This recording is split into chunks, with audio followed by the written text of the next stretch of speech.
आप तसव्वुर कर सकते हैं कि इस्लाम के एक सच्चे सहाबी एक ऐसा कदम उठा बैठे जिसे बज़ाहिर गद्दारी समझा जा सकता था। एक खत, चंद अल्फाज और एक राज जो अगर दुश्मन तक पहुंच जाता तो तारीख का धारा बदल सकता था। लेकिन फिर वही नाजिल होती है और एक ऐसा राज खुलता है जो ईमान, नीयत और अल्लाह की रहमत को नई रोशनी में दिखाता है। आखिर वो कौन था और क्यों इसे इस्लाम का पहला स्पाई कहा जाता है? इस्लामी तारीख में कुछ वाकयात ऐसे हैं जो बज़ाहिर सादा लगते हैं, मगर इनके अंदर गहरे सबक छुपे होते हैं। आज हम एक ऐसे वाक़े की दास्तान सुनेंगे जो फतह मक्का से पहले पेश आया और जिसने सहाबा के दिलों को हिलाकर रख दिया। ये कहानी है एक सहाबी की जिनका नाम था हजरत हातिब बिन अबी बल्ताहा। वो बदरी सहाबी थे, यानी वो खुश नसीब जिन्होंने ग़ज़वा बदर में हिस्सा लिया। लेकिन एक दिन उन्होंने ऐसा कदम उठाया जिसने सबको हैरान कर दिया। ये वाक़या हमें यह सिखाता है कि इंसान की नीयत अल्लाह की नज़र में कितनी अहम है और अल्लाह की रहमत कितनी वसी है। मदीना की खामोश रात, हवा में हल्की सी ठंडक और एक अहम राज, नबी करीम सल्लल्लाहु अलैहि वसल्लम फतह मक्का की तैयारी कर रहे थे। ये एक खुफिया मंसूबा था ताकि दुश्मन को खबर ना हो और बगैर खून बहाए मक्का फतह हो जाए। हर तरफ एहतियात थी, हर लफ्ज, हर कदम सोच समझ कर रखा जा रहा था। लेकिन उसी वक्त एक सहाबी के दिल में एक अजीब कश्मकश शुरू होती है। हजरत हातिब वो मक्का के रहने वाले थे, लेकिन उनका खानदान वहां महफूज नहीं था। उनके दिल में एक खौफ था कि अगर कुरैश को मालूम हो गया कि मुसलमान हमला करने वाले हैं तो वो उनके घर वालों को नुकसान पहुंचा सकते हैं। ये सोच उनके दिल पर बोझ बन गई और फिर उन्होंने एक फैसला किया। एक खत लिखा जिसमें मुसलमानों के मंसूबे की कुछ खबर थी और उसे एक औरत के जरिए मक्का भेज दिया। ये एक लम्हा था जो तारीख का रुख बदल सकता था। मदीना में अचानक एक गैर मामूली खबर आती है। अल्लाह के नबी सल्लल्लाहु अलैहि वसल्लम को वही के जरिए इत्तला दी जाती है कि एक राज दुश्मन तक भेजा जा रहा है। यह सुनकर फौरन हजरत अली, हजरत जुबैर और हजरत मुक़दाद रदियल्लाहु को भेजा जाता है। उन्हें हुक्म दिया जाता है, एक औरत जा रही है, उसके पास एक खत है, उसे ले आओ। सहाबा तेजी से रवाना होते हैं। रेगिस्तान की गर्मी, हवा की तेजी नहीं रुकते। आखिरकार वो इस औरत तक पहुंच जाते हैं।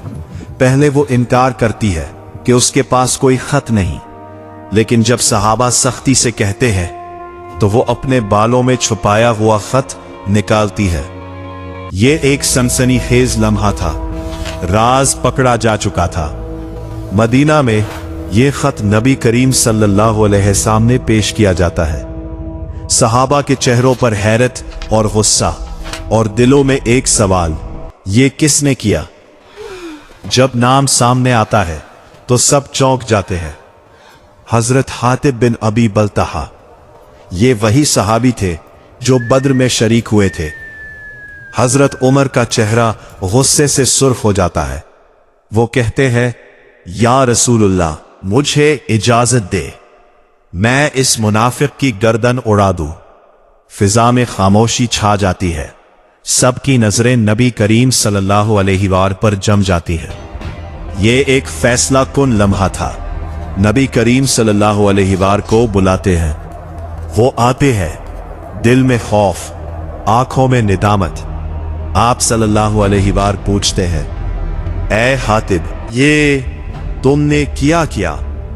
ये सवाल सिर्फ एक सवाल नहीं था, बल्कि एक मौका था सच बोलने का। हजरत हातिब झुक जाते हैं और कहते हैं, या रसूलुल्लाह, मैंने कुफर या निफाक की वजह से ये काम नहीं किया। मेरा ईमान आज भी वैसा ही है। लेकिन मेरा मक्का में कोई कबीला नहीं, मेरा खानदान वहां कमजोर है। मैं चाहता था कि कुरैश पर एक एहसान कर दूं ताकि वो मेरे घर वालों को नुकसान ना पहुंचाए। ये अल्फाज दिल से निकले थे। ये कोई बहाना नहीं था, बल्कि एक सच्ची नीयत का इजहार था। नबी करीम सल्लल्लाहु अलैहि वसल्लम खामोश हो जाते हैं, फिर फरमाते हैं, उसने सच कहा है। फिर आप सल्लल्लाहु अलैहि वसल्लम हजरत उमर की तरफ देखते हैं और फरमाते हैं, ये बदर में शरीक हो चुका है और अल्लाह ने अहले बदर के बारे में फरमाया है, जो चाहो करो, मैंने तुम्हें बख्श दिया है। ये सुनकर हजरत उमर की आंखों में आंसू आ जाते हैं, फजा बदल जाती है, गुस्सा रहमत में बदल जाता है। ये वो लम्हा था जब अल्लाह की रहमत इंसानी गलती पर गालिब आ गई। ये वाकया हमें कई गहरे सबक देता है। पहला सबक, इंसान गलती कर सकता है, लेकिन उसकी नीयत अल्लाह के नजदीक सबसे अहम है। हजरत हातिब ने एक गलत कदम उठाया, लेकिन उनका दिल ईमान से भरा हुआ था। दूसरा सबक, अल्लाह की रहमत बहुत वसी है। वो अपने बंदों की सच्ची नीयत को देखता है और मुआफ करने वाला है। तीसरा सबक, हमें दूसरों के बारे में जल्दी फैसला नहीं करना चाहिए। जो चीज हमें गलत लगे, उसके पीछे एक कहानी हो सकती है। आज के दौर में जब हम सोशल मीडिया पर या रोजमर्रा जिंदगी में किसी को जज करते हैं, तो हमें यह वाकया याद रखना चाहिए, हर इंसान की एक मजबूरी, एक कहानी और एक नीयत होती है। आखिर में यह सवाल अपने दिन से पूछे, क्या हम भी अपनी नीयतों को खालिस रख